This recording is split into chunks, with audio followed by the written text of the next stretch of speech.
তাহলে সম্মানিত সুধীমণ্ডলী, আসসালামু আলাইকুম। আপনারা সকলে জানেন আজকে বিকেলে মহান জাতীয় সংসদে 2020-2021 অর্থ বছরের জাতীয় বাজেট মাননীয় অর্থমন্ত্রী ঘোষণা করেছেন। সে বাজেট নিয়ে ইতিমধ্যে বাংলাদেশের রাজনৈতিক দলগুলো, সরকারের শরিক, সরকারের বিরুদ্ধে অবস্থানকারী সকল রাজনৈতিক দলগুলো বিভিন্ন পর্যালোচনা দিয়েছেন, বিশেষজ্ঞরাও পর্যালোচনা দিয়েছেন। আমরা আজকে হাজির হয়েছি দুজন রাজনীতিবিদকে নিয়ে। আরেকজন রাজনীতিবিদ হয়তো অল্প কিছুক্ষণের মধ্যে আমাদের সাথে যোগদান করবেন। বাংলাদেশ জাতীয় দলের চেয়ারম্যান, এককালের তুখোড় ছাত্রনেতা, বিশিষ্ট আইনজীবী অ্যাডভোকেট সৈয়দ এহসানুল হুদা, বাংলাদেশ ন্যাশনাল আওয়ামী পার্টি বাংলাদেশ নেতার যুগ্ম মহাসচিব, বিশিষ্ট সাংবাদিক, গবেষক এহসানুল হক জসিম। আমরা প্রথমেই যে কথাটি বলতে চাই যে আপনি জানেন যে ইতিমধ্যে কালো টাকা সাদা করার ব্যবস্থা রাখা হয়েছে কৃষি খাতে, যদিও প্রত্যাশা অনুযায়ী না হলেও কৃষি খাতে কিছুটা বাজেট বৃদ্ধি করা হয়েছে। স্বাস্থ্য খাতে বিপুল পরিমাণ বাজেট বৃদ্ধি করা হয়েছে, সামরিক খাতে বাজেট বৃদ্ধি করা হয়েছে। অন্যদিকে 25,000 টাকা যার মাসিক ইনকাম, তাদেরকেও করের আওতায় আনা হচ্ছে। সবকিছু মিলে জনাব এহসানুল হুদা, আপনি এই বাজেটকে কিভাবে দেখতে চান? ধন্যবাদ গোলাম মোস্তফা ভুইয়া এবং আমার সাথে সহ আলোচক হিসাবে এহসানুল হক জসিম এবং আমাদের শ্রোতাবৃন্দকে শুভেচ্ছা এবং আসসালামু আলাইকুম। আমরা সকলেই জানি আজকে বাংলাদেশের জাতীয় সংসদে 2020-21 সালের যে বাজেটটি উপস্থাপিত হয়েছে এবং সেটা মন্ত্রিসভায় অনুমোদিত হয়েছে। আমার কাছে বাজেট নিয়ে যেটা মনে হয়েছে যে জীবন, জীবিকা এবং মানবতার যে বিষয়টি সেটি একেবারেই উপেক্ষিত হয়েছে এই বাজেটে। বাজেটে সাধারণত উচ্চবিলাস থাকবে এবং সেখানে বস্তুনিষ্ঠতা সমন্বয় করে একটি বাজেট করা হবে, কিন্তু আমার দৃষ্টিতে this is the worst ever budget in Bangladesh. বাংলাদেশের ইতিহাসের সবচেয়ে খারাপ একটি বাজেট আমরা আজকে দেখলাম। এর কারণগুলো বলছি। এখানে আপনারা যদি দেখেন যে এটা গত বছরের থেকেও আরেকটু বেশি বাজেট হয়েছে, যেটা যদি আমি পার্সেন্টেজ হিসেবে বলি সেখানে প্রায় 13% বেশি হয়েছে। গত বছর ছিল 5,03,000 কোটি টাকার বাজেট, এবার হয়েছে 5,68,000 কোটি টাকার বাজেট। এবং এই বাজেটটিতে বাস্তবতার সাথে কোনো মিল না রেখে একটি বাজেট প্রণয়ন করা হয়েছে। এখানে বড় বড় কিছু সংখ্যা দেখানো হয়েছে এবং এই সংখ্যাগুলোকে দিয়ে তারা তাদের যে উন্নয়নের তারা যে বুলিটা আওড়ান সেইটাকেই তারা মেইনটেইন করতে চেয়েছে। এখন এই জায়গাটায় আমরা যদি একটু এলাবোরেটলি বাজেটটা দেখতে চাই, আমি গোলাম মোস্তফার প্রশ্নের সুর ধরেই যদি আসি, কৃষি খাতের বরাদ্দ বাড়িয়ে দেওয়া হয়েছে। অবশ্যই গত বছর কৃষি খাতে ছিল বাজেটের 14,053 কোটি টাকা বরাদ্দ ছিল, যেটা আমাদের 2.69% ছিল। এবার সেটাকে অলমোস্ট দ্বিগুণ করা হয়েছে, সেখানে আমরা 27,000 কোটি টাকার কৃষি খাতে বাজেট দেখেছি। আবার ওনার সাথে আমি একটু আরেকটি ব্যাপারে দ্বিমত করছি, সেখানে স্বাস্থ্য খাতে কিন্তু বাজেট খুব একটা বাড়ানো হয়নি। গত বছর ছিল আমাদের স্বাস্থ্য খাতের যে বাজেটটা সেটা ছিল 25,732 কোটি টাকা, এবার 29,000 কোটি টাকা বাজেট করা হয়েছে, যেটা এই বর্তমান করোনার প্রেক্ষাপট এবং সবকিছু মিলিয়ে হয়তো বা কিছুটা বেড়েছে। সেখানে আমরা বরাবরই বলে এসেছিলাম যে স্বাস্থ্য খাতের বাজেটটি বাড়ানোর যৌক্তিকতা তখনই থাকবে যদি আমরা স্বাস্থ্য খাতের যে মহা দুর্নীতিগুলো হচ্ছে সেগুলো যদি আমরা রুখতে পারি। সুতরাং সেই হিসেবে স্বাস্থ্য খাতের বাজেটের দিকে যদি আমরা না যাই, আমরা যেটা বলি যে গ্রামীণ অর্থনীতিকে এই করোনা পরবর্তী সময়ে জোরদার করার জন্য আমরা সরকারের কাছে আবেদন করেছিলাম ন্যূনত পক্ষে 6 থেকে 7% যেন বাজেটে বরাদ্দ রাখা হয়। সেটি করা হয়নি, 3 থেকে 3.5% বাজেটে বর্তমানে বরাদ্দ রাখা হয়েছে। এইখানে আমরা যেই জিনিসটি দেখি যে এই বাজেটটিও করা হয়েছে সাধারণত আপনার বড়লোক বা যারা বাংলাদেশের এলিট শ্রেণী আছে তাদের বান্ধব একটি বাজেট করা হয়েছে। এই বাজেটটির যদি আপনি দেখতে পান যে কালো টাকা সাদা করা, বেসিকলি খুবই সহজ শর্ত বা বিনা শর্তে কালো টাকা সাদা করার সুযোগ রাখা হয়েছে এখানে, তাতে দুর্নীতিকে বেসিকলি প্রশ্রয় দেওয়া হচ্ছে। মেগা প্রকল্পে 34,000 কোটি টাকা 7টি মেগা প্রকল্পে যে বরাদ্দ দেওয়া হয়েছে সেটা এডিপির 6.27% বরাদ্দ করা হয়েছে। এখানে বাস্তবতার কিন্তু কোনো মিল নেই। করোনা পরবর্তী সময়ে যেখানে অর্থমন্ত্রী বললেন যে তারা যে কর্মসংস্থানের যে ব্যাপারটা আছে সেইখানেও তারা না, যে উনি পুরো বিশ্ব একটি অর্থনৈতিক মন্দায় আছেন, সেখানে উনি কিভাবে বলেন যে বিদেশে কর্মসংস্থানের সৃষ্টি করে উনি বাজেটে যে এইখানে আমাদের কর্মসংস্থান বা এই যে এই জায়গাটার ঘাটতিটা উনি পূরণ করবেন। এই বাজেটে 1,90,000 কোটি টাকার ঘাটতি রয়ে গেছে। And it is absurd. এখানে আমরা বিদেশ থেকে অনুদান বা ঋণ হিসেবে হয়তো বা 80,000 কোটি টাকা মতো পাবো, এবং দেশীয় খাত থেকে আমাদের 1,09,000 কোটি টাকা নিতে হবে। তার মধ্যে সিংহভাগ যেটা 80,000 কোটি টাকার ওপরে 84,000 কোটি টাকা আমাদের এই ভঙ্গুর ব্যাংকিং খাত থেকে নিতে হবে, যে ব্যাংকিং খাতটাকে সম্পূর্ণভাবে ধ্বংস করে দেওয়া হয়েছে। হরিলুটের মতো ব্যাংক থেকে টাকা লুটপাট করে নিয়ে গেছে একটি শ্রেণী, সেইখান থেকে নেওয়া হবে। সঞ্চয়পত্র থেকে 20,000 কোটি টাকা এবং অন্যান্য খাত থেকে 5,000 কোটি টাকার মতো নিয়ে সমন্বয় করা হবে। কিন্তু এই যে আমরা দেখছি যে উচ্চবিলাস এবং বস্তুনিষ্ঠতার যে কোনোই মিল নেই এই বাজেটটির। এখানে প্রবৃদ্ধি, আরেকটি কথা যেটা হলো যে সবচেয়ে মজার বিষয় যে এখানে প্রবৃদ্ধি ধরা হয়েছে 8.2% জিডিপি। এই যে এইখানে আমি জানি না উনি কিভাবে এটা করবেন। এটা এই পৃথিবীতে এইবার সম্ভব কিনা জানি না। বিশ্বব্যাংক যেখানে বলছে প্রবৃদ্ধি হবে 1%, সেইখানে উনি প্রবৃদ্ধির কথা বলেছেন 8.2%। একেবারে বাস্তব বিবর্জিত একটি বাজেট এখানে হয়েছে। এইখানে ধনী বা বণিক শ্রেণী যারা আছেন তাদেরকে প্রাধান্য দিয়ে বাজেট করা হয়েছে। দুর্নীতিবাজদের জন্য একটি চরম একটি দুয়ার খুলে দেওয়া হয়েছে এই বাজেটের মাধ্যমে। গরিবের পকেট কাটা হবে, 25,000 টাকা যারা ইনকাম করবে তাদেরকে ট্যাক্সের আওতায় আনতে হবে। আরেকটি ব্যাপার যদি লক্ষ্য করে দেখেন, ছোট ছোট জিনিসগুলো যেগুলো আমাদেরকে আমরা হয়তো অনেক সময় এড়িয়ে যাচ্ছি। আজ মধ্যরাত থেকে যেটা শুরু হচ্ছে যে মোবাইলে আপনি 100 টাকা রিচার্জ করলে 25টি টাকা কেটে নেওয়া হবে। বাংলাদেশের মোবাইলের গ্রাহক 12 থেকে 13 কোটি লোক বা এর থেকে বেশি হতে পারে। এর মধ্যে আমরা জানি বাংলাদেশের মানে এলিট শ্রেণী বা একেবারে উচ্চবিত্ত কয়জন, বাকি সবাই কিন্তু মধ্যবিত্ত, নিম্নবিত্ত এবং একটি রিক্সাওয়ালার কাছে, একটি শ্রমিকের কাছেও মোবাইল আছে। তারা সেই মোবাইলটা দিয়ে তারা পরিযায়ী শ্রমিক হিসাবে ঢাকায় থাকেন, তার স্ত্রী বাবা মার খোঁজ খবর নেন। আজকে তারা 100 টাকা যখন মোবাইলে রিচার্জ করবে তার অটোমেটিকলি 25টি টাকা কাটা হয়ে যাবে। সো বেসিক্যালি আমরা গরিবের পকেট কেটে আমাদের রাজস্ব আরোহণের যে চেষ্টাটা করছি এই বাজেটের মাধ্যমে, সেইখানেও কিন্তু ঘাটতি থেকে যাচ্ছে। এমন না যে আমি রাজস্ব আদায় করে এই বাজেটটি করতে পারবো। সেখানে আমরা দেখছি যে 3 লক্ষ সামথিং 69 কোটি টাকার মতো আমাদের মনে হয় একটি বাজেটের বা রাজস্ব আয় যেটা ধরা হয়েছে, সেখানে সেটা ইট ইজ ইম্পসিবল। এই করোনাকালীন যে পরবর্তী যে সময়টা, সেইখানে আমাদের বেকারত্ব বেড়ে যাবে। আমরা এই কথাগুলো আপনাদের টকশোতে আগেও বলেছি। 4 কোটির মতো অধিক লোক বেকার হয়ে যাবে। কর্মসংস্থানের জায়গা থাকবে না আমাদের, সেটা আমাদের যে সীমা বা পরিধিটা ছোট হয়ে যাবে। ব্যাংকিং খাতে বা গার্মেন্ট সেক্টরের প্রণোদনার কথা বলা হয়েছে। যে কোনো প্রণোদনাই যেটা বলা হচ্ছে সেইটা কিন্তু দেখা যাচ্ছে যে ব্যাংক নির্ভর প্রণোদনা। এই ভঙ্গুর ব্যাংক থেকে আপনি কিভাবে টাকা নিয়ে সুদের বিনা সুদ বা কম সুদে আপনি যে প্রণোদনা গুলো দিবেন, সেটা তো আসলে সম্ভব না, আদৌ সম্ভব হচ্ছে না। এখানে সুদ ব্যয় ধরা হয়েছে কিন্তু 64,000 কোটি টাকা। বর্তমান বাস্তবতায় সেইটি 1 লক্ষ কোটি টাকাকেও ছাড়িয়ে যাবে।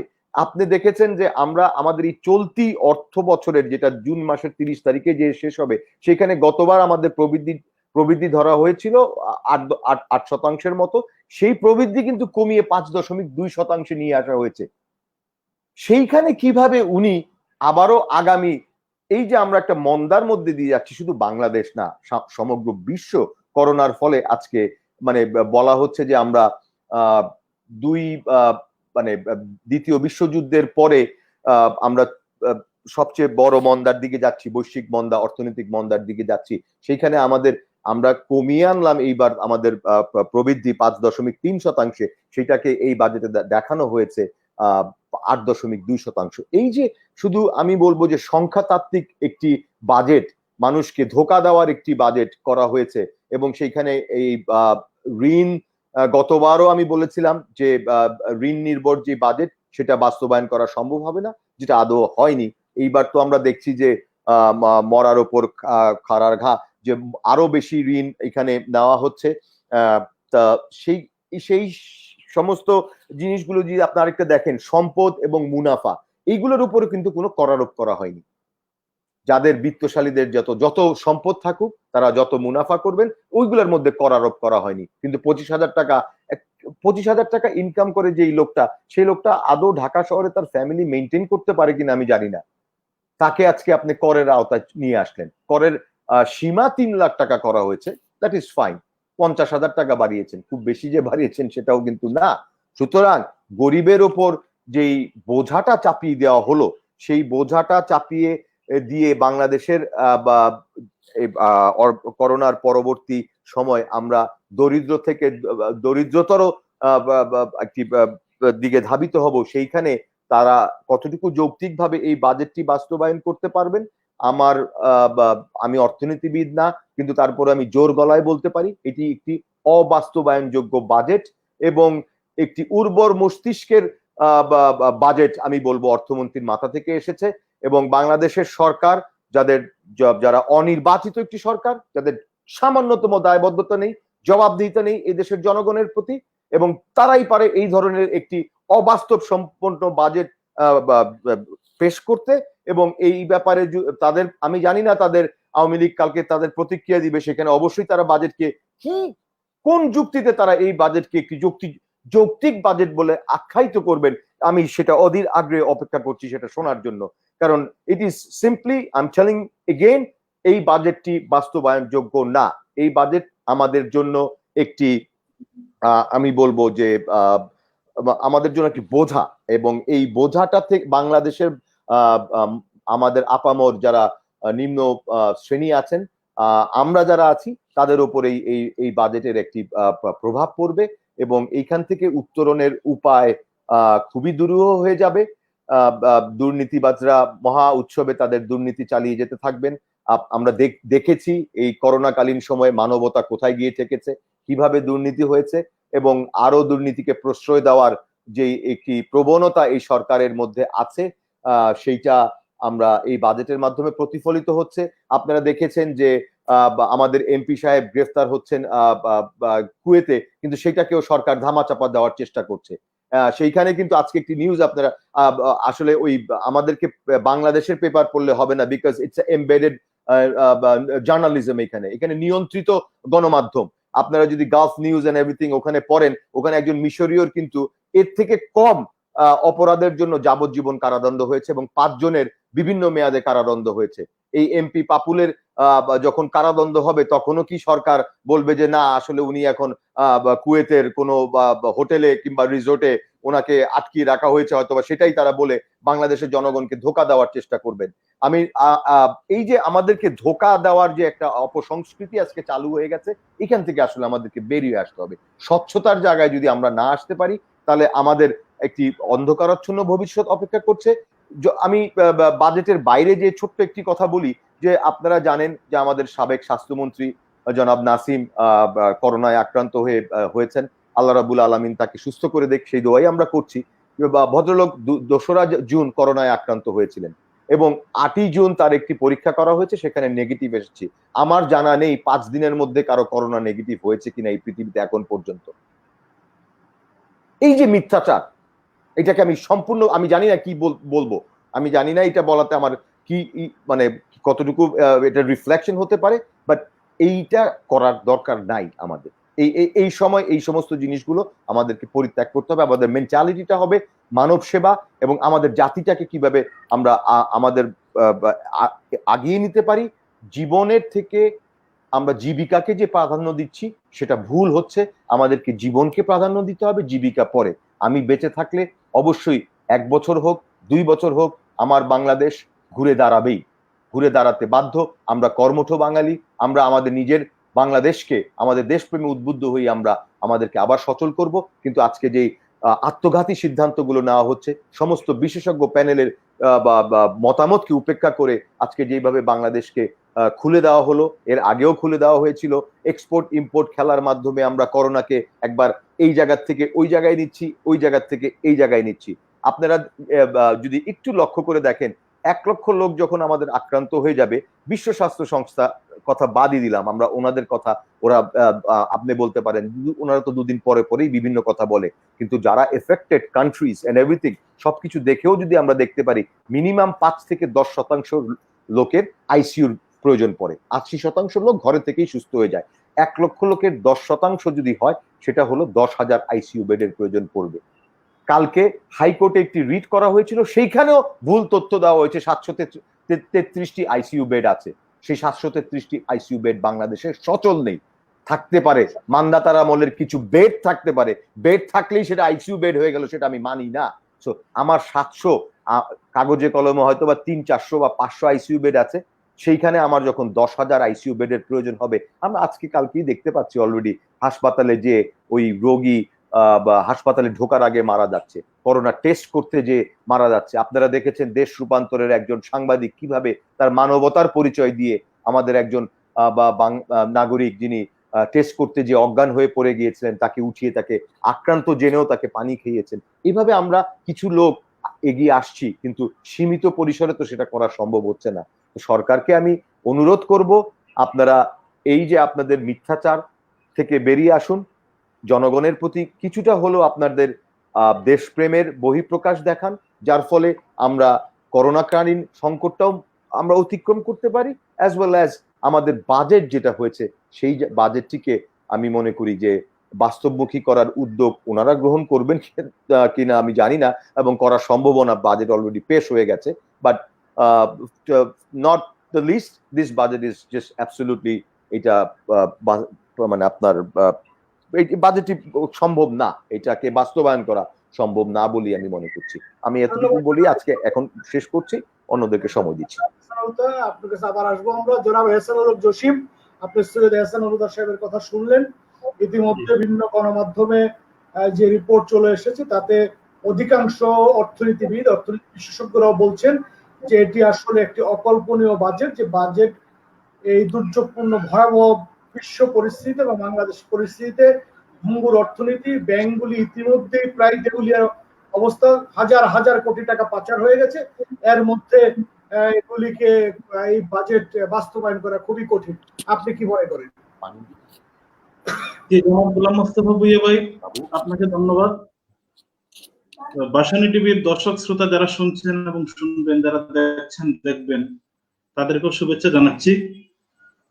ইতিমধ্যে আমাদের সৈয়দ এহসানুল হুদা ভাই এ বিষয়ে বিশদ আলোচনা করেছেন, তার আলোচনার মধ্য দিয়ে অনেক কিছু ফুটে উঠেছে।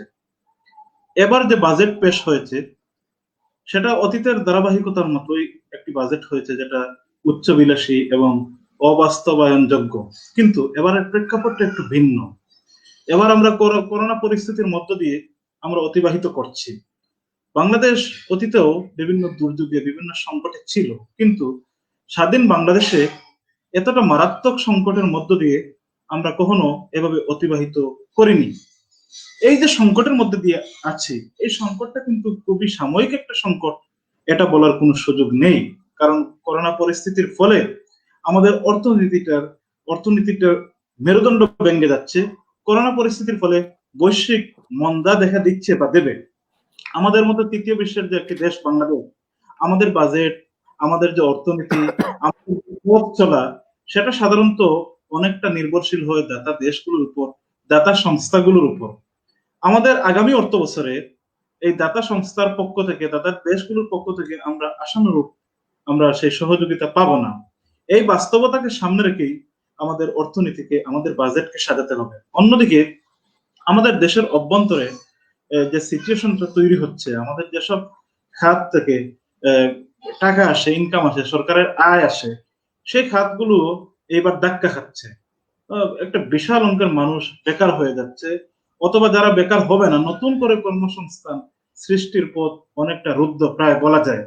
এমত অবস্থায় বাজেটটি একটি বাস্তবমুখী বিষয়কে সামনে রেখে, এই পরিস্থিতির বিষয়টাকে সামনে রেখে ওইভাবে বাজেট পেশ করা প্রয়োজন ছিল, কিন্তু সেটা হয় নাই।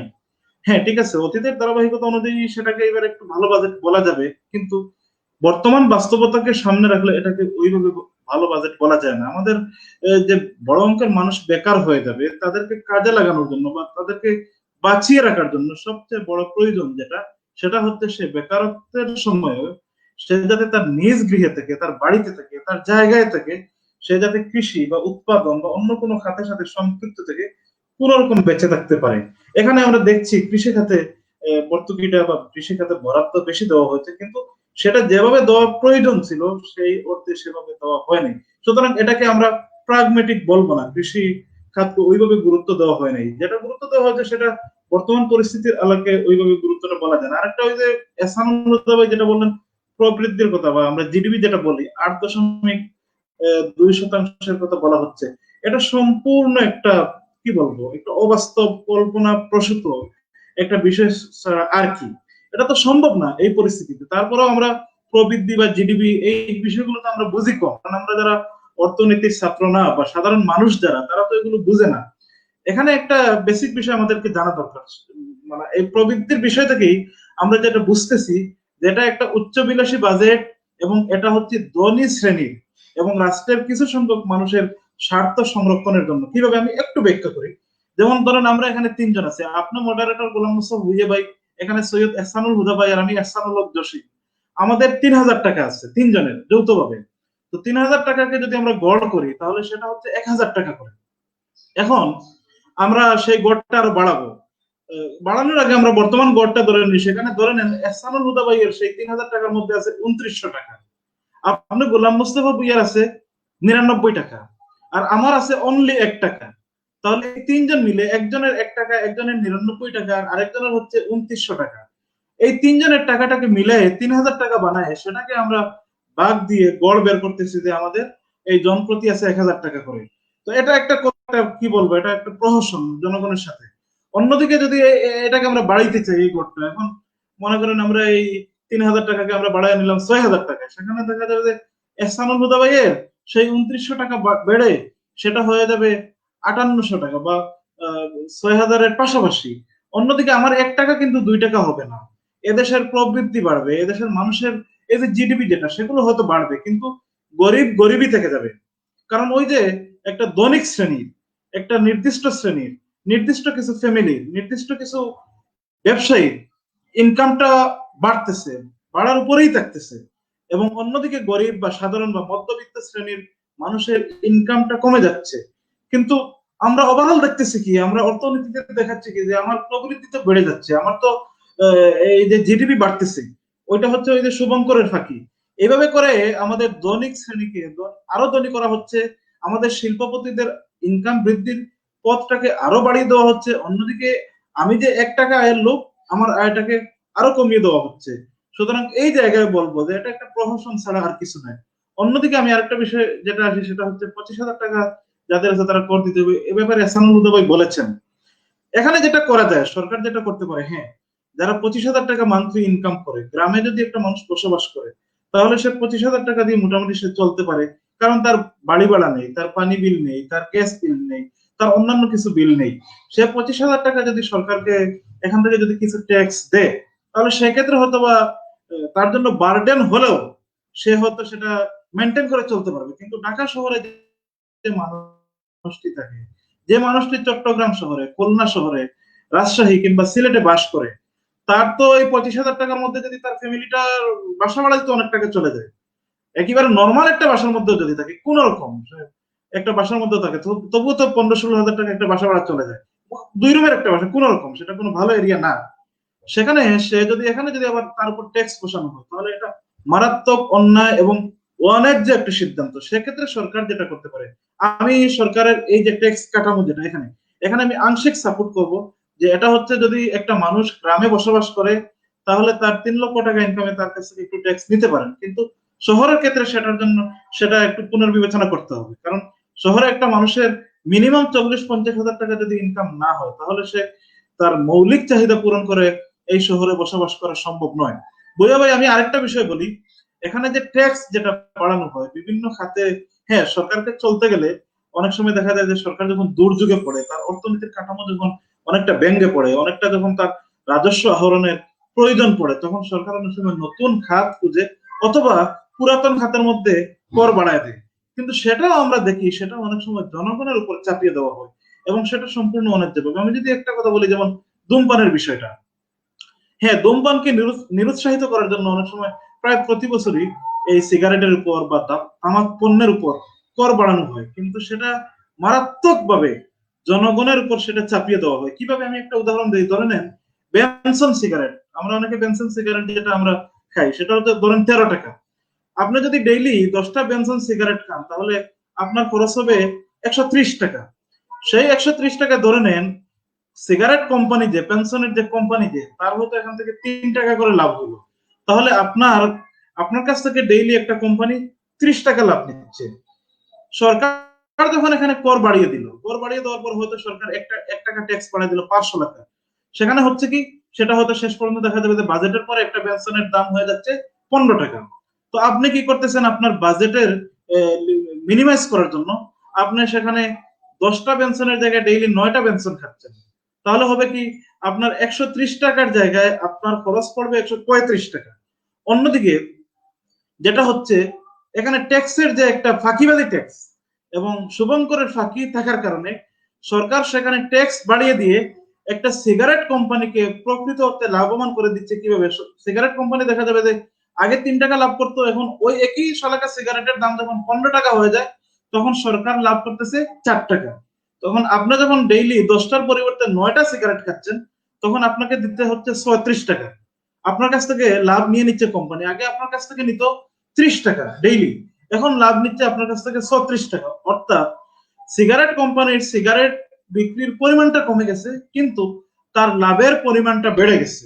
তাহলে এটা একটা শুভঙ্করের পাবে। সরকার এরকম বিভিন্ন সিস্টেম করে, এই যে ধূমপান যারা করে, হ্যাঁ আমরা ধূমপানকে নিরুৎসাহিত করবো, আমরা ধূমপানের পক্ষে কথা বলছি না, কিন্তু আপনি ট্যাক্স বাড়িয়ে আপনি সিগারেট কোম্পানি যারা কোটি কোটি কোটি শত কোটি টাকা বছরে ইনকাম করে নিচ্ছে ট্যাক্স ফাঁকির মধ্য দিয়ে, আপনি তাদের কাছ থেকে নতুন করে ট্যাক্স আদায় না করে আপনি যে ট্যাক্স আরোপ করলেন সেটা ধূমপায়ী, এটা শব্দটা নেগেটিভ হয়ে যায়। প্রকৃত অর্থে আপনি জনগণের কাছ থেকে, একটা মধ্যবিত্ত বা নিম্নবিত্ত মানুষের কাছ থেকে সেই তার পকেট চুষে আপনি সেই টাকাটা নিয়ে নিচ্ছেন। আপনি ধূমপানকে নিরুৎসাহিত করবেন, আপনি তামাক পণ্যকে নিরুৎসাহিত করবেন, আপনি কি তার কোম্পানির উপর অন্য কোনো সিস্টেমে ট্যাক্স বসাতে পারেন না? আপনি কি তার দোকানের উপর, যে দোকানটা এইসব তামাক পণ্য বিক্রি করবে তাকে বাৎসরিক এত টাকা দিতে হবে ট্যাক্স, আপনি সেটা না করে আপনি সেটাও জনগণের উপর কেন চাপিয়ে দিচ্ছেন? এটা আমাদের বুঝে আসে না। তারপর হচ্ছে পেঁয়াজ একটা নিত্য প্রয়োজনীয় জিনিস, মানুষ অনেক জিনিস না খাইলে পরে মানুষের জীবন চলে, সেখানে পেঁয়াজের মতো জিনিস খুবই প্রয়োজনীয় একটা বিষয়। সেই পেঁয়াজের উপর আপনি একটা সিস্টেম করে সেই পেঁয়াজের দাম বৃদ্ধির একটা সুযোগ করে দিলেন এই বাজেটের মধ্য দিয়ে। এগুলো খুবই খুবই খুবই অগ্রহণযোগ্য।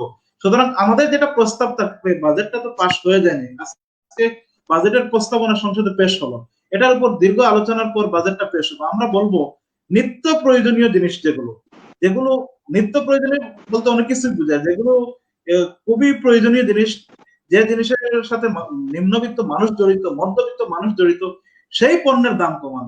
আমাদের এখানে শাহাদত ভাই জয়েন করেছেন, সেলিম ভাই দেখবেন উনি হয়তো নিশ্চয়ই এসি রুম থেকে জয়েন করেছেন।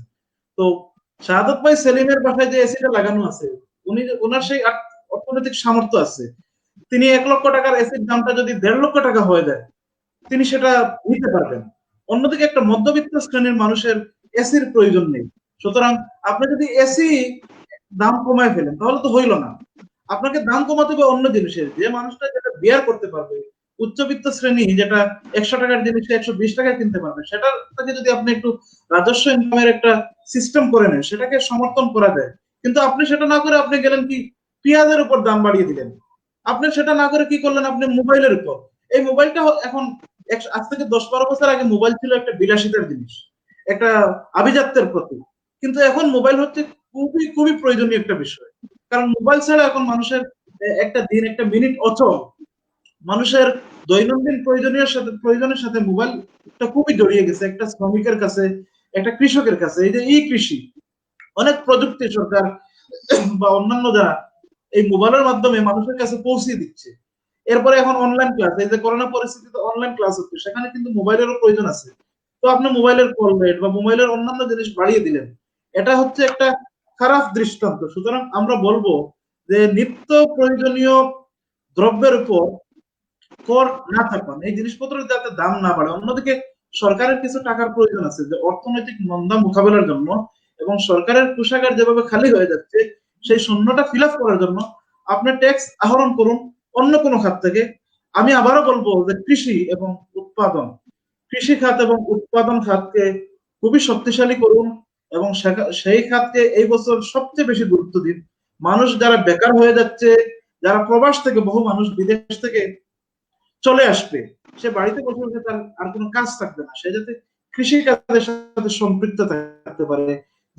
যে মানুষটি শহরে নগরে বাস করে বেকার হয়ে গ্রামে চলে যাবে, সে যাতে কৃষি কাজের সাথে সম্পৃক্ত হতে পারে সেই কাজটি করুন। অন্যদিকে আমি আরেকটা পয়েন্ট বলবো, শাহাদাত হোসেন সেলিম ভাই অন্য কোনো একটা টক সাথে বলছিলেন, যেটা এই যে রিক্সাওয়ালা, তারপরে এই যে আরো যারা ঢাকা শহরে যারা ফুটপাতে যেসব দোকান দেয় বা এই যে খুপড়ি দোকানদার যারা, এদেরকে শহর থেকে গ্রামে পাঠানোর ব্যবস্থা করুন। এই গ্রামে পাঠাতে গেলে হ্যাঁ প্রয়োজনে তাদের উপর ট্যাক্সের বোঝাটা চাপিয়ে দিন। ট্যাক্স বা সিটি কর্পোরেশনের যে অ্যাক্ট যেটা আছে সেই অ্যাক্টের মধ্য দিয়ে শহরে রিক্সাকে বন্ধ করে দিন, প্রয়োজনে রিক্সার দাম বাড়িয়ে দিন। আমরা এটাকে সাপোর্ট করব, যাতে একটা মানুষ একটা রিক্সাওয়ালার বা তার ক্রয় ক্ষমতার বাহিরে রিক্সাটা চলে যায়। কারণ ওই মানুষটা যদি গ্রামে চলে যায় তাহলে গ্রামের কৃষি অর্থনীতি বা উৎপাদনমুখী খাত যেটা সেটা শক্তিশালী হবে। কারণ আমাদের মতো যারা আমাদের কিছু জমি জমা আছে, আমাদের মতো যেসব মানুষ আছে, অন্যদিকে আমরা কৃষিকাজ আমরা জানি না, কিন্তু আমাদের হয়তো 2, 4, 5, 10 বিঘা জমি আছে। আমরা কিন্তু লেবারের অভাবে, শ্রমিকের অভাবে আমরা সেই জমিগুলোতে চাষাবাদ করতে পারি না। এই শহর থেকে যদি এই বড় অংশের মানুষগুলোকে যদি আপনি যদি গ্রামে পাঠাতে পারেন এবং সেই গ্রামে পাঠানোর জন্য যদি আপনি বাজেটের সেই সিস্টেমটা করেন এবং তাদের জন্য যেটা কষ্টকর হয়ে যায় সেই কাজটা যদি করেন, তাহলে আমরা খুশি হব। ভুইয়া ভাই আপনাকে ধন্যবাদ। ধন্যবাদ জনাব হাসানুল জসিম। ইতিমধ্যে আমাদের সাথে যোগদান করেছেন 20 দলীয় জোটের অন্যতম নেতা লিবারেল ডেমোক্রেটিক পার্টি এলডিপির মহাসচিব জনাব শাহাদাত হোসেন সেলিম। আপনি ইতিমধ্যে দেখেছেন এবং আপনার ইতিমধ্যে লিবারেল ডেমোক্রেটিক পার্টি এলডিপির স্টেটমেন্ট দিয়ে দেখেছি আমরা, সেটি হচ্ছে বাস্তবতা বিবর্জিত একটি বাজেট পেশ করছে সরকার। এই বাজেটে আপনার মূল্যায়ন কি? ধন্যবাদ আপনাকে, আপনার পাশাপাশি যে যারা আলোচনায় অংশগ্রহণ করছেন সবাইকে ধন্যবাদ এবং তাদের সুস্বাস্থ্য কামনা করছি।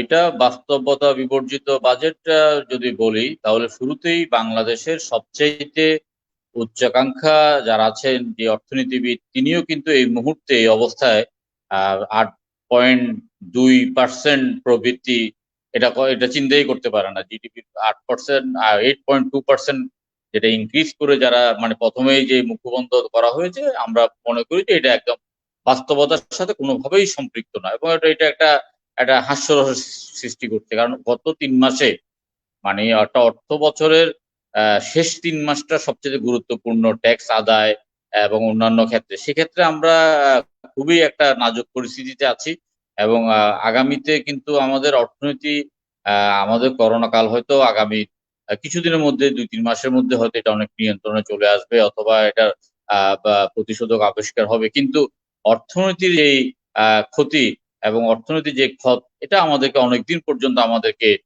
বয়ে নিয়ে যেতে হবে। আমরা যেটা আশা করেছিলাম যে সরকার আপনার এই সময় একটা অন্তর্বর্তীকালীন বাজেট দেবে এবং সরকারি অন্তর্বর্তীকালীন বাজেট না দিয়ে একটা পূর্ণাঙ্গ বাজেট দিয়েছে এবং যে বাজেটটা একটা ঘাটতি বাজেট এবং তার ব্যাপক একটা অংশ ব্যাংক থেকে ঋণ নিয়ে সরকার তার রাষ্ট্র পরিচালনা করবে এবং তার প্রকল্পগুলো বাস্তবায়ন করবে। এখন এই ব্যাংক থেকে যদি সরকারের সমস্ত ঋণ নেয় তাহলে বেসরকারি খাত বলেন, ব্যবসায়ীরা বলেন, তারা যদি আপনার ঋণ না পায়, তারা যদি কোনো কর্মসংস্থানের ব্যবস্থা করতে না পারে এবং তারা যদি কোনো শিল্প কলকারখানা চালু করতে না পারে, তাহলে সেক্ষেত্রে তো অর্থনীতি মুখ থুবড়ে পড়বে। তো আপনার এখানে ব্যাংকের টাকা আসবে কোত্থেকে? ব্যাংকে টাকা আসবে আপনার অর্থনৈতিক চাকা যদি প্রবহমান থাকে তাহলেই আপনার ব্যাংকের টাকা আসবে। কিন্তু আগামী দিনে যে অবস্থা, বিশেষ করে মানে সেবা খাত সহ অন্যান্য খাতগুলো যেভাবে মুখ থুবড়ে পড়ছে, তৈরি পোশাক রপ্তানি যেভাবে কমে যাচ্ছে, বৈদেশিক আয় যেভাবে কমে যাবে বলে আমরা মানে আশঙ্কা প্রকাশ করছি, বিদেশ থেকে সমস্ত আমাদের কর্মীরা যারা ফেরত আসবে মনে করছি, তো সেই ক্ষেত্রে আপনার এই যে আপনার ব্যাংক থেকে ঋণ নিয়ে সরকার পরিচালনা করবে এটা আমরা ধারণা করতে পারিনি। এবং গতকালকে বলেছিলাম যে সরকারের যে মেগা প্রকল্পগুলো আছে, অপ্রয়োজনীয় মেগা প্রকল্প অথবা প্রয়োজনীয় মেগা প্রকল্প যেগুলো এই মুহূর্তে জরুরি না, তাতে অর্থায়ন বন্ধ করে সেই অর্থটা আপনার সামাজিক নিরাপত্তার এবং কৃষি খাতে ব্যয় করার জন্য। আমরা দেখেছি যে আপনার পদ্মা সেতু এবং আপনার এই মেট্রো রেল, এই দুইটাতে কিন্তু আপনার বরঞ্চ বরাদ্দ কমিয়ে পায়রা বন্দর, আপনার এই যে কক্সবাজার পর্যন্ত রেলপথ, তারপর রূপপুর পারমাণবিক কেন্দ্র ইত্যাদিতে কিন্তু আরো আপনার বরাদ্দটা বাড়িয়ে দেওয়া হয়েছে এবং সরকার তার পরিচালনা করার জন্য পরিচালনা ব্যয় সেটা কোনোভাবেই আপনার কমায় নেই। দ্বিতীয় কথা হলো যে আপনার স্বাস্থ্য খাতে এই মুহূর্তে আমরা কিছুদিন যাবত আমাদের কাছে আমরা দেখেছি আমরা যে স্বাস্থ্য খাতের অবস্থা কতটা নাজুক। স্বাস্থ্য খাতে যে বরাদ্দটা, সে বরাদ্দটা আশানুরূপ হয়নি এবং যে বরাদ্দটা দিয়েছে সেই বরাদ্দটা সম্পূর্ণভাবে আপনার স্বাস্থ্য খাতের আপনার পরিচালনা ব্যয় এবং বেতন ভাতা ইত্যাদির মধ্যে দিয়ে ব্যয় হবে। নতুন করে কোনো আপনার হাসপাতাল তৈরি, ইকুইপমেন্ট আনানো ইত্যাদি ব্যাপারে আপনার বাজেটে স্পষ্টভাবে বলা হয়নি। স্বাস্থ্য খাতকে যতটা গুরুত্ব দেওয়া দরকার ছিল আমরা আশা করেছিলাম, সেটাও আপনার গুরুত্ব দেওয়া হয়নি। কৃষি অর্থনীতি এই মুহূর্তে আমরা মনে করি যে ব্যাপক একটা বেকারত্ব সৃষ্টি হবে, সেটা দেশ থেকে হোক বিদেশ থেকে হোক। এই বেকার লোকগুলো ঢাকা শহর ছেড়ে গ্রামে চলে যাওয়া ছাড়া তাদের কোনো বিকল্প নাই। গ্রামে চলে গেলে তারা সেখানে গ্রামে কোনো শিল্প কলকারখানা নাই এবং চাইলে গ্রামে কোনো শিল্প কলকারখানা করতে পারবে না। সেক্ষেত্রে এই মানুষগুলো, এই জনশক্তিটা যেন আপনার কৃষিখাতে আপনার তারা নিয়োজিত হতে পারে এবং কৃষিখাতকে অগ্রাধিকার দেওয়ার জন্য আপনার যে ধরনের আপনার প্রস্তাবনা বলেন, দিক নির্দেশনা বলেন, আপনার সেটা আমরা পাইনি। আর অপ্রত্যাশিত আয় অন্যান্যবার আমরা দেখেছি যে আয়কর পাশাপাশি একটা জরিমানা, এবার কোনো জরিমানা ছাড়াই আপনার সমস্ত আপনার শুধুমাত্র 10% ট্যাক্স দিয়ে অপ্রদর্শিত আয়কে আপনার বৈধ করা যাবে। আমরা যারা বৈধভাবে ব্যবসা করি, আমরা যারা হালাল ভাবে ব্যবসা করি, আমরা 25% থেকে আরম্ভ করে 35% পর্যন্ত আমরা ট্যাক্স দিই। তাহলে আপনার রাষ্ট্র একদম মানে আনুষ্ঠানিকভাবে দুর্বৃত্তায়নকে সমর্থন করছে এবং এই অপ্রত্যাশিত আয়কে তারা প্রদর্শন করার জন্য যেই যেখানে অপ্রত্যাশিত আয় পাওয়ার পর তার জেল জরিমানা হওয়া দরকার, সেখানে তাকে আরো জমায়েত করার ব্যাপারে এবার এই বাজেটে আপনার তারা প্রস্তাবনা করেছে। আপনি দেখেন মোবাইল, ইন্টারনেট এগুলো এখন একদম একটা প্রয়োজনীয় খাত, এখানে ট্যাক্স বসানোর কোনো দরকার ছিল না। এই মুহূর্তে আমরা যারা ঘর থেকে বেরোতে পারছি না, আমাদের বিভিন্ন কারণে এখন অনলাইনে কেনাকাটাটা শুরু হয়েছে মাত্র, এটা হয়তো আরো বেশি ভাবে শুরু হলে অনলাইন কেনাকাটা যত বেশি হবে, রাস্তাঘাটে মানুষ চলাচল যত কম হবে, গাড়ি ঘোড়ার চলাচল যত মানে কম হবে, এটা মানে সবার জন্যই ভালো, পরিবেশের জন্য ভালো, দেশের অর্থনীতির জন্য ভালো। আপনার এই অনলাইন ব্যবসার মধ্যে অপ্রয়োজনীয় ভাবে ট্যাক্স একটা আরোপ করেছে। সুতরাং আমি মনে করি যে সব মিলিয়ে এইটা আশাবাদী হওয়ার মতো আপনার কোনো বাজেট আমরা পাইনি, বরঞ্চ আমাদেরকে আরো হতাশা করেছে। সরকার মানে লুণ্ঠনের যেই অর্থনীতি, লুণ্ঠনের অর্থনীতি থেকে সরে এসে জনবান্ধব অর্থনীতি করার যে একটা আমরা আশা করেছিলাম, সেটা আমরা হতাশ হয়েছি। ধন্যবাদ জনাব শাহাদাত হোসেন সেলিম। আমরা সৈয়দ এহসানুল হুদার কাছে যেতে চাই। আমি আপনার কাছে যাওয়ার আগে একজন অর্থনীতিবিদ, চট্টগ্রামের বিশ্ববিদ্যালয়ের একজন অর্থনীতিবিদ ডক্টর মঈনুল ইসলাম, উনি একটি কথা বলেছেন, 1 বছরে 2% খেলাপি ঋণ কিস্তিতে জমা দিলে 10 বছরে যে সুবিধা পাওয়ার কথা বাজেটে উল্লেখ করা হয়েছে এটি গণবিরোধী এবং ইনি বলেছেন এর মাধ্যমে সরকার প্রকৃত অর্থে টাকা পাচারকারীদেরকেই সুবিধা দিচ্ছে। এবং ইতিমধ্যে শাহাদাত সেলিমও বলেছেন এবং আমাদের এহসানুল হক জসিমও বলেছেন যে ইন্টারনেট এবং মোবাইলের ব্যবহারের উপর যে কর ধার্য করা হয়েছে এটি সম্পূর্ণ অবাস্তব এবং এটি বাস্তবতার সাথে কোনো মিল নেই। এই ব্যাপারে আপনার বক্তব্য আমরা জানতে চাই। ধন্যবাদ মোস্তফা ভুইয়া। আমি আমার বক্তব্যের শুরুতেই বলেছিলাম যে বাংলাদেশে মোবাইল, আপনিও বলেছিলেন যে 10 থেকে 12-15 বছর আগে মোবাইল ব্যবহারটা ছিল একটি বিলাসিতা কিংবা it's a matter of status, যার কাছে মোবাইল আছে। কিন্তু এখন মোবাইলটা আমাদের নেসেসিটির মতো হয়ে গেছে। সেই ক্ষেত্রে আমি কিছুক্ষণ আগেই যেটা বলেছি যে আজকে মধ্যরাত থেকে যেটা কার্যকর হতে যাচ্ছে, 25 টাকা করে কেটে নেওয়া হবে 100 টাকায়, এবং ইন্টারনেটের খরচ যেটা বেড়ে গেছে, সেলিম ভাই যথাযথ বলেছেন। এখন এই করোনার যে পরিস্থিতির মধ্যে দিয়ে আমরা যাচ্ছি, সেখানে আমাদের বেশিরভাগ কার্যক্রমই আজকে অনলাইন ভিত্তিক হয়ে গেছে। বাচ্চাদের স্কুল, কলেজ, বাজার সবাই আপনারা যেটাই বলেন না কেন অনলাইন ভিত্তিক হয়ে গেছে এবং সেখানে আমাদেরকে মোবাইল এর উপর আরো বেশি নির্ভরশীল হয়ে যেতে হচ্ছে। আমাদের প্রান্তিক জনগোষ্ঠীর একটা মুষ্টিমেয় অংশ, নিম্ন মধ্যবিত্ত একেবারে গরিব যারা আছেন, গরিব শ্রেণী, তারাও মোবাইল ব্যবহার করেন। এবং আমি যেটা আগেও বলেছি যে গরিবদের পকেট কেটে এখানে রাজস্ব আয়ের যে চেষ্টাটা করা হচ্ছে, সেটা তো গণবান্ধব কোনো বাজেট হয়নি। সেলিম ভাই বলেছেন যে উনি প্রত্যাশা করেছিলেন যে বর্তমান সরকার একটি বান্ধব বাজেট দিবেন। আমার কাছে মনে হয়েছে যে এই সরকার জনগণের ভোটে নির্বাচিত নয়, যেই সরকার বিগত 10 বছর যাবৎ বিনা ভোটে একেবারেই স্ট্যালিনিস্ট কিংবা পুটিনিস্ট স্টাইলে এই রাষ্ট্র চালাচ্ছেন, একটি গণতন্ত্রের ছদ্মাবেশে একটি এক নায়কত্ব কায়েম করেছেন। এবং গত নির্বাচনে সেলিম ভাইও প্রার্থী ছিলেন, চাক্ষুষ দেখে এসেছেন কিভাবে নির্বাচন হয়েছে। দিনের ভোট রাতে হয়ে গেছে। তাদের জনগণের কাছে কোনো দায়বদ্ধতা নেই, তাদের জনগণের কাছে কোনো জবাবদিহিতা নেই। সুতরাং তাদের কাছ থেকে গণবান্ধব বাজেট আশা করা দুরাশাই বলতে হবে আমার কাছে মনে হয়।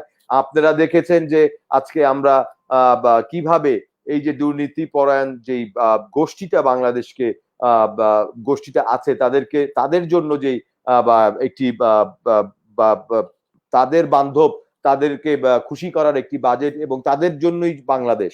আজকে আপনি যে কোনো অন্যায় আইনের ঊর্ধ্বে যখন একটি রাষ্ট্রে কিছু লোক উঠে যায়, সেই রাষ্ট্রে আপনি সুশাসন, গুড গভর্নেন্স আশা করতে পারেন না।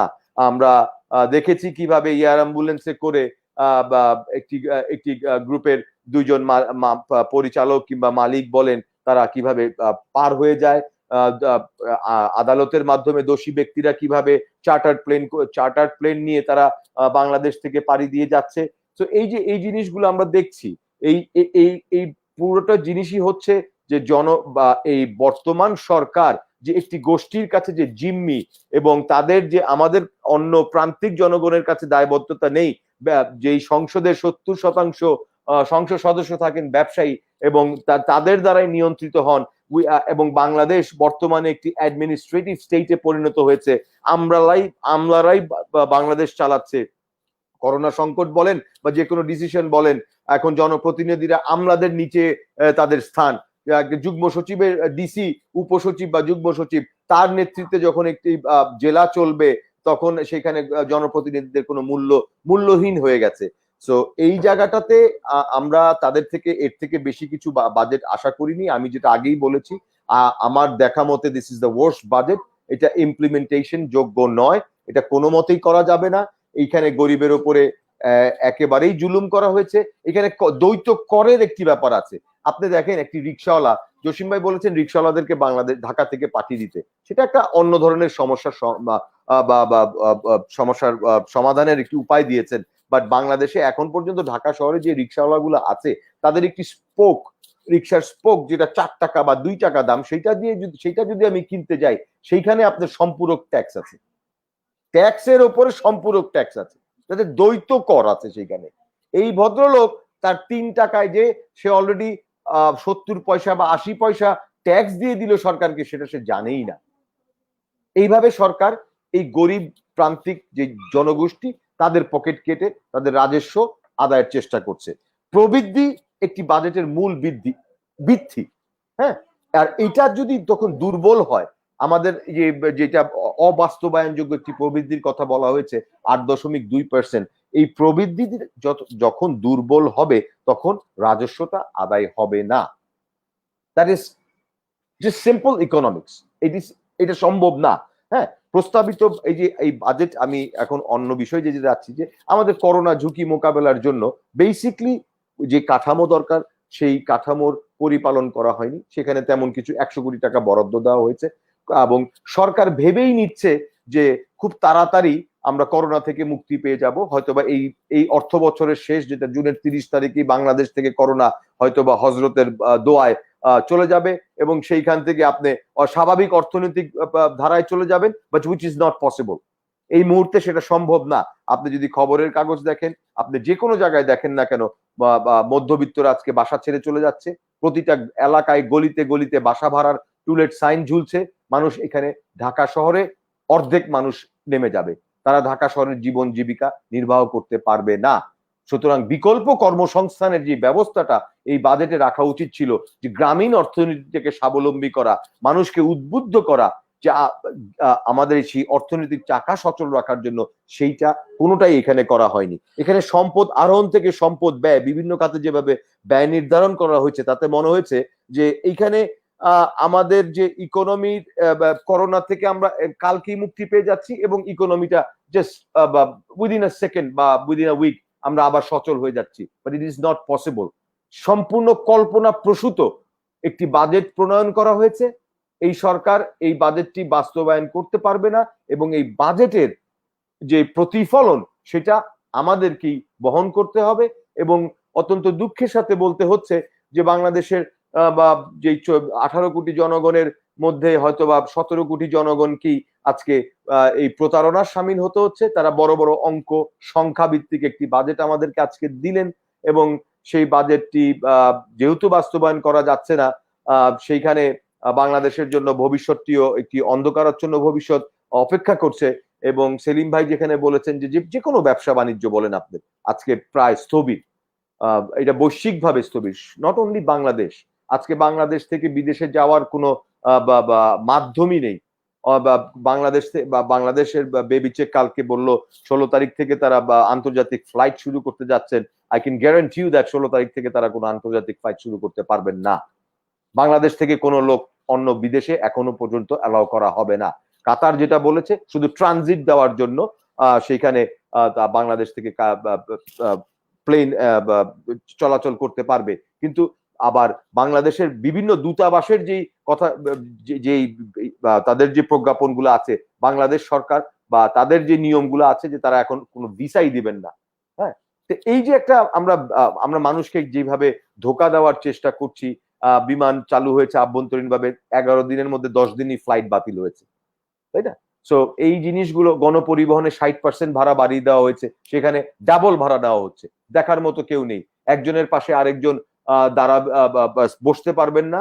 আমরা খবরের কাগজে দেখছি কিভাবে গাদাগাদি করে তারা উঠছে, লেগুনাতে কিভাবে গাদাগাদি করে উঠছে এই করোনা সংকটের সময়। কোনো ধরনের আইন শৃঙ্খলা এখানে মানা হচ্ছে না, because law and order is not there. এটা ইমপ্লিমেন্টেশন করার মতো সুযোগই নেই। আমাদের 8,000-এর মতো পুলিশ সদস্য আক্রান্ত, প্রায় 14-15 হাজার কোয়ারেন্টাইনে, 7,000 তিন বাহিনীর সদস্য, আজকের খবর 7,803 বাহিনীর সদস্য আক্রান্ত, তাদের সাথে কোয়ারেন্টাইনে আছে আরো 3 গুণ লোক। সো এই যে, এবং আমাদের ডাক্তাররা যেভাবে আক্রান্ত হচ্ছেন, 24 জন ডাক্তার মারা গেছেন এবং তাদেরকে, এবং যেই পরিমাণ ডাক্তার কোয়ারেন্টাইনে আছেন, স্বাস্থ্যসেবা আজকে সম্পূর্ণভাবে ভেঙে গেছে। এই জায়গা থেকে মুক্তি পাওয়ার জন্য আমরা আশা করেছিলাম যেটা অন্তর্বর্তীকালীন বাজেটই আসা উচিত ছিল, বাংলাদেশকে এই করোনাকালীন সংকটটা থেকে আপাতত মুক্তি পাওয়ার জন্য।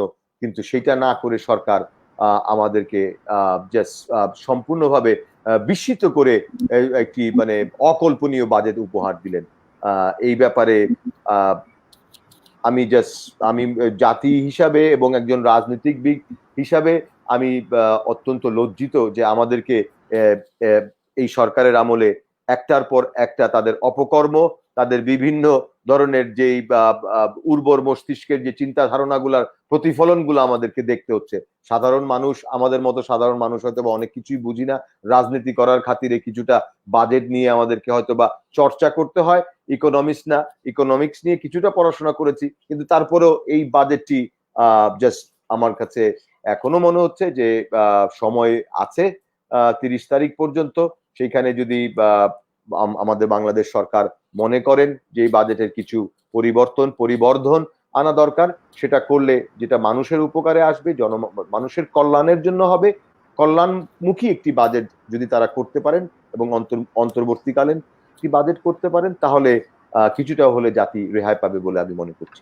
ধন্যবাদ সৈয়দ এহসানুল হক। আমরা এহসানুল হক জসিম, আপনার কাছ থেকে জানতে চাই, ইতিমধ্যে আপনি দেখেছেন বাংলাদেশের এই সরকারের অন্যতম একজন শরিক, বাংলাদেশের ওয়ার্কার্স পার্টির সভাপতি জনাব রাশেদ খান মেনন বলেছেন এই বাজেটে প্রবৃদ্ধি দেখানো হয়েছে, এটি অকল্পনীয় এবং এই বাজেটে মানুষের জীবনের চাইতে প্রবৃদ্ধিকে গুরুত্ব দেওয়া হয়েছে। এখানে প্রবৃদ্ধি নয়, মানুষের জীবন হচ্ছে মূল বিষয়। জাতীয় সমাজতান্ত্রিক দল জাসদ এই বাজেটকে খুব একটা জনগণের আশা আকাঙ্ক্ষা পূরণ হয়েছে বলে মনে করে না। মানে সরকারের ভিতরে যারা আছেন, যারা এই সরকারের শরিক 14 দলীয় জোট, তারাও কিন্তু এই বাজেটকে মনে করছে না যে আপৎকালীন এই সমস্যার সমাধান করতে পারবে। এবং আপনার সর্বশেষ বক্তব্য, আপনার পরে আমরা সেলিম ভাই কাছে যাবো এবং আমাদের আলোচনা শেষ করব।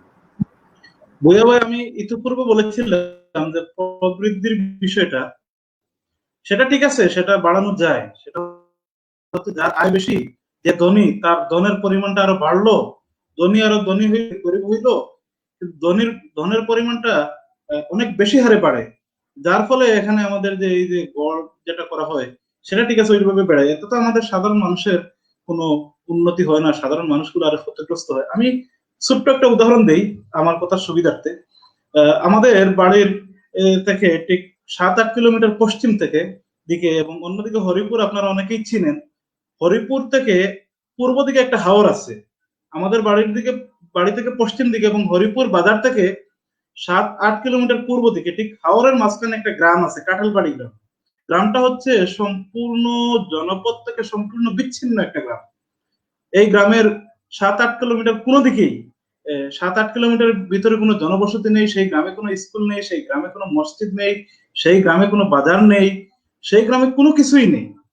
গ্রামটির দিকে আমার নজর পড়লো। নজর পড়ার পর আমি সেই গ্রামকে নিয়ে একটু চিন্তা ভাবনা করে দেখলাম যে এই গ্রামের মানুষগুলো বাঁচে কেমনে, এই গ্রামের মানুষগুলো খায় কেমনে, এই গ্রামের মানুষের রাস্তা নাই, এই গ্রামের মানুষের কিছুই নেই। পরে আমি সেখানে গিয়ে যেটা দেখলাম যে হাওরের মাঝখানে কয়েকটা টিলা আছে, 30-35টা টিলা। সেই টিলার মধ্যে 17-18টা টিলার মধ্যে বাড়ি আছে। তারা হচ্ছে সম্পূর্ণ আধুনিক জগৎ থেকে বিচ্ছিন্ন, বাট তারা নিজেরা স্বয়ং সম্পূর্ণ। বর্ষা মৌসুমে তারা সেখানে মাছ ধরে, কারণ তাদের আশপাশ সব পানিতে ডুবে যায়। তারা মাছ ধরে এবং তাদের টিলাগুলোর পাশে হাঁস চলাচল করে এবং হাঁস ডিম দেয়, এবং আপনারা জানেন হাঁস প্রায় সারা বছরই ডিম দেয়। অন্যদিকে শুষ্ক মৌসুমে তাদের বাড়ির পাশে কিছু বিল আছে, বিলগুলো একেবারে শুকিয়ে যায় না, সেখান থেকে তারা মাছ ধরে। পাশাপাশি সেখানে বিভিন্ন ফসল উৎপাদিত হয়। বর্ষার সময় বর্ষার ফসল এবং শুষ্ক মৌসুমে সেই যে ফসল হওয়ার কথা সেই ফসলগুলো। তারপর এখানে গাছগাছালি আছে, যেটা হচ্ছে সিলেটের রাতারগুল সোয়াম ফরেস্টে যেরকম গাছগাছালি আছে ওইরকমই, ওই রাতারগুলের পাশেই এলাকাটা। তো সেখানে হচ্ছে তারা তো কোনো হিসাবে নাই, তারা কোনো সরকারের হিসাবে নাই, তারা তাদের বাংলাদেশের অর্থনীতিতে তাদের কোনো অবদান নাই। এই ছোট্ট একটা গ্রামের, বা তারা অর্থনীতি থেকে কিছু নিচ্ছে না, তারাও দিচ্ছে না, বাট একটা গ্রামের মধ্য থেকে তারা সম্পূর্ণ স্বয়ংসম্পূর্ণ। তারা সেখান থেকে উৎপাদন করছে, সেখানেই তারা খেয়ে করে জীবনযাপন করছে। হ্যাঁ ঠিক আছে, আধুনিক জগৎ থেকে তারা বঞ্চিত। তো অর্থনীতির আকার যেটা, বাজেটের সাইজ বৃদ্ধি না করে এবং এই প্রবৃদ্ধি এগুলো না বাড়িয়েও মানুষকে সুখে শান্তিতে, মানুষকে স্বয়ংসম্পূর্ণ রাখা যায় যদি জনবান্ধব চিন্তা করা হয়। একটা মানুষকে যদি আপনি গ্রামীণ অর্থনীতিকে শক্তিশালী করে দেন, আপনি যদি তাকে ওই কৃষিকাজ বা ওই জাতীয় কাজে যদি তাকে সম্পৃক্ত করে দেন, তাহলে তার থেকে যে ইনকাম হবে সেটা, হ্যাঁ ঠিক আছে, সেও পরোক্ষভাবে, কিন্তু সরাসরি তার কাছ থেকে হয়তো সরকার খুব একটা কিছু পাচ্ছে না, সরকারি পোশাকের হয়তো তার কাছ থেকে ওই অর্থে আসতেছে না। অন্যদিকে সরকারকেও তার পিছনে খুব একটা ব্যয় করতে হচ্ছে না। আয় এবং ব্যয়ের পরিমাণটা না বাড়িয়ে এত বড় 34,000 কোটি টাকা, 50,000 কোটি টাকা, এত হাজার কোটি টাকা, এত বড় বাজেট, এগুলো উচ্চবিলাসী বাজেট না দেখায় মানুষকে স্বয়ং সম্পূর্ণ করার যদি উদ্যোগ নেওয়া হয়, তাহলে সেক্ষেত্রে আমাদের দেশটা রক্ষা পাবে, আমাদের অর্থনীতি রক্ষা পাবে। এই কাজটা খুবই জরুরি। এই সময় বাজেটের আকারটা অন্যান্য সময় আপনারা উচ্চবিলাসী দেখা যাচ্ছে, অন্যান্য সময়টা একটু ভিন্ন প্রেক্ষাপট ছিল, অন্যান্য সময়কে আমরা সাপোর্ট করতেছি না, কিন্তু এখন তো বিপদের ভয়াবহতাটা বেশি। যদি এদেশে একটা দুর্ভিক্ষ চলে আসে তাহলে সরকার তো টিকতে পারবে না। একটা দুর্ভিক্ষর ফলশ্রুতিতে সরকারের জনপ্রিয়তা তো এমনিই নাই।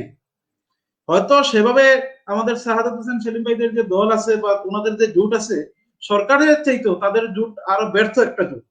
তারা জনগণের আকাঙ্ক্ষাকে ধারণ করে সরকারের বিরুদ্ধে হয়তোবা সেই অর্থে বড় ধরনের কোনো আন্দোলন গড়ে তুলতে পারছে না, যার ফলে অনেকটা জনপ্রিয়তা ছাড়াই এই সরকার টিকে আছে। কিন্তু দেশে যদি একটা দুর্ভিক্ষ হয়ে যায়, মানুষের মধ্যে যদি মারাত্মক আকার ধারণ করে, তখন দেখা যাবে যে কোনো রাজনৈতিক নেতৃত্ব ছাড়া মানুষ তখন রাস্তায় নেমে আসবে, তখন সরকারও টিকতে পারবে না। সুতরাং এই অজনপ্রিয় সরকারকে যদি টিকে থাকতে হয়, তাহলে মানুষকে ফুসলানো থেকে, ওই বিএনপিকে তো আর ফুসলানো যাবে না। বিএনপি বা অন্যান্য যারা বিরোধী দল আছে তারা তো অনেকটা ঠান্ডা অবস্থায় আছে, মাথা ঠান্ডা করেই আছে, কিন্তু নেতৃত্ববিহীন যে জনগণ, জনগণের তো কোনো নেতা থাকে না, কোনো সামগ্রিক অর্থে কোনো সমিতি থাকে না। যেমন সাংবাদিকদের সাংবাদিক ইউনিয়ন থাকে, ডাক্তারদের বিএমএ আছে, ইঞ্জিনিয়ারদের ইঞ্জিনিয়ার্স ইনস্টিটিউশন আছে, বিভিন্ন প্ল্যাটফর্ম আছে। জনগণের প্ল্যাটফর্ম হচ্ছে রাজনৈতিক দল। জনগণের সুখে দুঃখে, জনগণের প্রয়োজনে রাজনৈতিক দল কথা বলবে, রাজনৈতিক দলের নেতা নেতৃত্ব দিবে এবং জনগণকে সংগঠিত করে রাজনৈতিক দলগুলো আন্দোলন গড়ে তুলবে। সেই জনগণের এখন কোনো ওইভাবে প্ল্যাটফর্ম নাই, তাদের ওইভাবে কোনো সমিতি নাই, যে সংস্থাগুলো আমরা রাজনৈতিক দলকে বলি। কিন্তু জনগণের যখন দেয়ালে পিঠ থেকে যায়, তখন দেখা যায় যে বিকল্প কোনো নেতৃত্ব কিংবা বিকল্প কোনো ওয়েতে আন্দোলন গড়ে ওঠে। ঢাকা ইউনিভার্সিটিতে তো নূর এই মাঝখান দিয়ে দাঁড়িয়ে গেল। এরকম দেখা যাবে যে দেশে যদি একটা দুর্ভিক্ষ হয়ে যায়, মানুষের মধ্যে যদি চরম অর্থনৈতিক মন্দা দেখা দেয়, তাহলে সরকার তো টিকে থাকতে পারবে না। সুতরাং এই সরকারকে টিকে থাকার জন্য, সরকারকে আগামী যে আরো যে 3.5 বছর সময় আছে ঠিকভাবে বেঁচে থাকার জন্য, তাদেরকে জনবান্ধব বাজেটটা দিতে হবে। এছাড়া যে বাজেট যেটা পেশ করা হয়েছে প্রস্তাবনা, সেটাকে আমরা হয়তো বিভিন্ন ভাবে বলছি এটা জনবান্ধব নয়। হ্যাঁ, তার মধ্যেও এটার মধ্যে কিছু পজিটিভ দিক আমরা বলবো আছে, সেটাকে আমরা অস্বীকার করছি না। সেখানে কৃষি খাতের যে বিষয়টা বা স্বাস্থ্য খাত বা বিভিন্ন খাতে যে বরাদ্দটা হয়েছে, সেটা যদিও আশানুরূপ নয়, কিন্তু কিছুটা পজিটিভ দিক আছে। কিন্তু এগুলো তো খেয়ে ফেলবে দুর্নীতি। সুতরাং দুর্নীতিকে রোধ করার জন্য সেই ব্যবস্থাটা সরকারকে নিতে হবে। যদি দুর্নীতি রোধ করতে না পারে, তাহলে দেখা যাবে যে আপনি বড় অঙ্কের বাজেট দিয়েও কাজ হবে না। সেটা তো জনগণের দুর্গড়ায় সেই টাকাটা পুষবে না, সেই বাজেট পুষবে না। আপনি এই যে অবকাঠামো, এখন তো অবকাঠামোর খুব একটা প্রয়োজন, এবং মানুষকে বেঁচে থাকতে হবে। এখন আপনি পদ্মা সেতু দিয়ে কি করবেন? আপনি এখন অন্যান্য ব্রিজ কালভার্ট দিয়ে কি করবেন? আপনি বিল্ডিং দিয়ে কি করবেন? অবকাঠামো খাতে তো খুব বেশি বরাদ্দ দেওয়ার প্রয়োজন নেই। অবকাঠামো খাতে তো সাধারণত বরাদ্দ দেওয়া হয় কমিশনের জন্য, ওইটা হিসাব নিকাশ করে বিভিন্ন প্রজেক্ট হাতে নেওয়া হয়। এখন তো কমিশনের চিন্তাটা আপাতত বাদ দেন, বাদ দিয়ে এখন দেশটাকে রক্ষা করতে হবে, দেশটাকে বাঁচাতে হবে। দেশটা যদি বাঁচে তাহলে আপনি টিকে থাকবেন। আর প্রসঙ্গত আরেকটা কথা বলতে হয়, সেখানে হচ্ছে রাজনৈতিক দলগুলোর জন্য আমরা বাজেটের একটা দাবি জানাচ্ছি। কারণ এখানে আমরা তিনটা রাজনৈতিক দলের আমরা আছি, তিনটা রাজনৈতিক দলের প্রতিনিধিত্ব করছি। পৃথিবীর বিভিন্ন দেশে রাজনৈতিক দলের জন্য বাজেট হয়। আমাদের দেশে রাজনৈতিক দলের কাঠামো তো অনেক পরিবর্তন হয়েছে। এক সময় এই যে নিবন্ধনের বিধান অতীতে থাকলেও এই যে জনপ্রতিনিধিত্ব অধ্যাদেশ অনুযায়ী সেটা বাধ্যতামূলক ছিল না। বিগত তত্ত্বাবধায়ক সরকার আমলে এটাকে বাধ্যতামূলক করা হয়েছে। সুতরাং রাজনৈতিক বিভিন্ন সিস্টেমে পরিবর্তন হয়েছে। এবং আগে কিন্তু মিছিল মিটিং করা হইতো। নির্বাচন যারা করবেন, যেসব জনপ্রতিনিধি বা প্রার্থী, তারা কিন্তু মিছিল করতেন, মিটিং করতেন, বিভিন্নভাবে দেওয়ালে পোস্টার লাগাতেন। এখন কিন্তু ওইগুলোতে পরিবর্তন আসছে। এখন কিন্তু ওইভাবে আর মিছিল হয় না, নির্বাচনী জনসভা ওইভাবে হয় না, ওইভাবে এখন পোস্টার টানানো হয় না। যদিও নির্বাচনটা শাহাদাত হোসেন সেলিম ভাইরা বলবেন যে দেশে তো নির্বাচন নেই, নির্বাচনের কোনো সেটা ভিন্ন প্রেক্ষাপট। কিন্তু যেটুকু নির্বাচন আছে, সেই নির্বাচন এখন কিন্তু সেই আগের মতো নাই। আগের মতো ওই যে দোকানে বসে যে প্রার্থী চা খাওয়াবে বা ওই যে পোস্টার লাগাবে বা ওইরকম মিছিল মিটিং করবে, সেটা যেহেতু নাই, অনেকটা পরিবর্তন এসেছে নির্বাচনী সিস্টেম গুলোতে। সুতরাং যেহেতু পরিবর্তন আসছে, সুতরাং আমরা বলবো সেই পরিবর্তনের ধারাবাহিকতায় আরেকটু পরিবর্তন আনুন। রাজনৈতিক দলগুলোর জন্য এই বাজেটে বরাদ্দ রাখুন। প্রস্তাবিত বাজেটে সেই বরাদ্দটা আসে নাই, এটা একটা নতুন ধারণা। আমাদের দেশের জন্য নতুন হতে পারে, এটা উন্নত দেশগুলো ছাড়াও। অনেকে বলবেন যে আমরা তো আমেরিকা না, আমরা তো লন্ডন না, আমরা তো কানাডা না, আমাদের পার্শ্ববর্তী দেশ ভারতে তো রাজনৈতিক দলগুলোর জন্য বাজেট আছে। সুতরাং রাজনৈতিক দলগুলোর জন্য এবারের বাজেটে যাতে একটা বরাদ্দ রাখা হয়, সেই প্রস্তাবিত বাজেট যখন ফাইনালাইজ হবে, তখন যাতে আমরা দেখতে পাই যে বিভিন্ন 41টি নিবন্ধিত রাজনৈতিক দল আছে, রাজনৈতিক দলের আকার অবয়ব অনুযায়ী, কর্মসংখ্যা অনুযায়ী যাতে এই বরাদ্দটা দেওয়া হয়, আমি সেই প্রত্যাশা এবং সেই দাবি রেখে আমার কথা শেষ করছি। ধন্যবাদ জনাব এহসানুল জসিম। জনাব শাহাদাত হোসেন সেলিম, সর্বশেষ আপনার কোনো প্রত্যাশা আছে কিনা এই বাজেট নিয়ে? এবং একটি প্রশ্ন আপনাকে জাস্ট করতে চাই যে আপনি দেখেছেন স্বাস্থ্য খাতে বাজেট বাড়ানো হয়েছে, কিন্তু দুঃখজনক হলো সত্য, স্বাস্থ্য শিক্ষা এবং গবেষণার ক্ষেত্রে মাত্র 100 কোটি টাকা বরাদ্দ দেওয়া হয়েছে। তাহলে কি সমগ্র বাজেটটা শুধু অবকাঠামো নির্মাণের জন্যই আসলে দেওয়া হয়েছে? পার্সেন্টেজ খাওয়ার জন্যই দেওয়া হয়েছে? দেশে যখন একটা গণবিরোধী সরকার থাকে, যাদের সাথে জনগণের কোনো সম্পর্ক নাই, তাদের কাছ থেকে তো এই গণবিরোধী এবং আপনার মানুষের দুঃখ কষ্টযুক্ত বাজেটে আসবে। এবং আমরা যেটাই আশা করি না কেন, যে অবকাঠামো, এই মুহূর্তে অবকাঠামো বলেন, ক্রয় বলেন, সেখানে মাত্র কমিশন ভিত্তিক অর্থনীতি ছাড়া তো আর এই সরকার অন্য কিছু বুঝে না। এই ধরনের সরকারের কাছ থেকে আমরা খুব বেশি প্রত্যাশা করি না। আমরা একটা ধারণা করেছিলাম যে করোনা কালে হয়তো একটা অন্তর্বর্তীকালীন বাজেট দেবে, পরবর্তীকালে হয়তো একটা পূর্ণাঙ্গ বাজেট দিতে পারে। আজকে বাজেট দেওয়ার পরে স্বল্প সময়ে যে মানে বিভিন্ন আলোচকদের আলোচনা শুনেছি, যারা অর্থনীতিতে আলোচনা করার মতো যোগ্যতা রাখে, যারা অতীতে অর্থমন্ত্রী ছিল, বাংলাদেশ ব্যাংকের গভর্নর ছিল, অথবা এনবিআর চেয়ারম্যান ছিল, এদের কাউকেই শুনি নাই যে এই বাজেটকে সমর্থন করে কোনো বক্তব্য দিতে।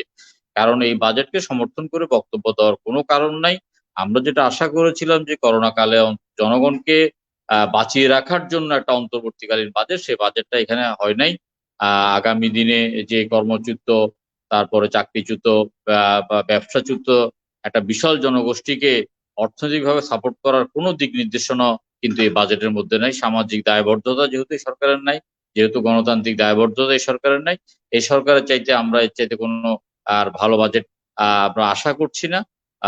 এখন জনমতের প্রেক্ষিতে যদি আপনার কোনো পরিবর্তন হয়, কারণ এটা প্রস্তাবিত বাজেট 30 তারিখ পর্যন্ত, সেটা আমরা দেখতে পারি, কিন্তু আমরা আমাদের অবস্থানের থেকে আমরা আশাবাদী হওয়ার মতো কোনো কিছু আমরা পাচ্ছি না। ধন্যবাদ আপনাকে।